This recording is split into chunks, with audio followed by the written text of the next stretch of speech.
Okay right.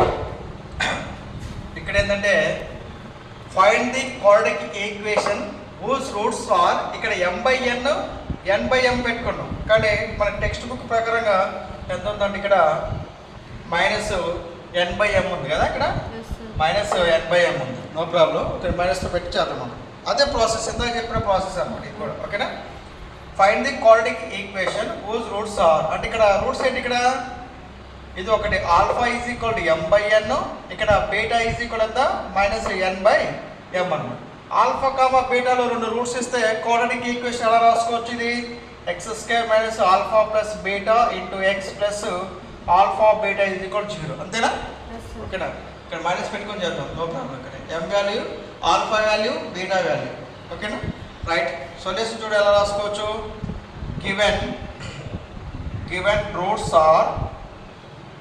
Roots are alpha is equal to m/n, beta is equal అంత -n/m. ఓకేనా. So therefore ఈ formula ఏంటిది, formula ఎప్పుడైనా alpha comma beta ఇచ్చి quadratic equation కనుక్కోమంటే if alpha comma beta are the roots of the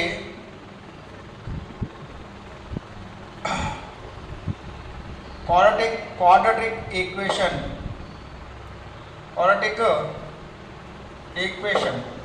is formula అంతమది x² - alpha plus beta into x plus alpha beta is equal 0, అంతేనా.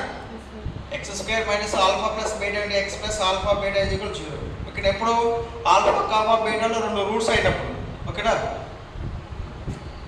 Alpha is equal m/n, beta is equal -m/n ఇక్కడ substitute చేద్దాం. ఓకేనా.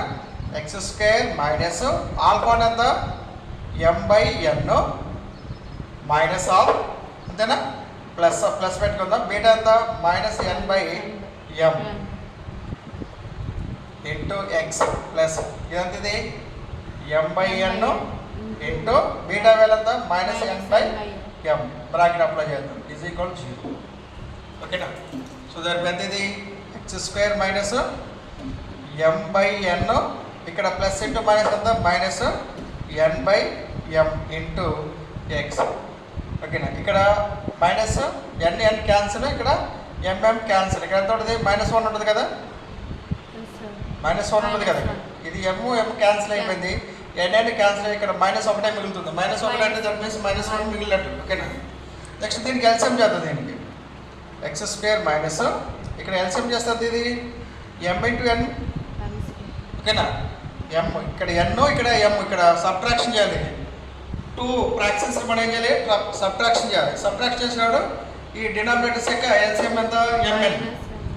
n అనేది mn ఎన్నిసార్లు division చేస్తుంది, mn cancel అయితే remaining m ఉంటుంది కదా. n అనేది mn ఎన్నిసార్లు డివిజన్ చేస్తుంది, డివిజన్ అంటే ఈ రెండు క్యాన్సిల్ అయిపోతే m ఉంటుంది కాబట్టి m ఇంటూ m ఎంత m², m into m minus bracket apply చేద్దాం. ఇక్కడ బ్రాకెట్ ఉంది కాబట్టి m అనేది mn ఎన్నిసార్లు డివిజన్ చేస్తుంది, mm క్యాన్సిల్ అయితే రిమైనింగ్ n ఉంటుంది కాబట్టి n into n into x minus plus into minus ఎంత -1 is equal 0. Okay. x² - m into m, m² - n² n into x -1 is equal 0. ఓకేనా.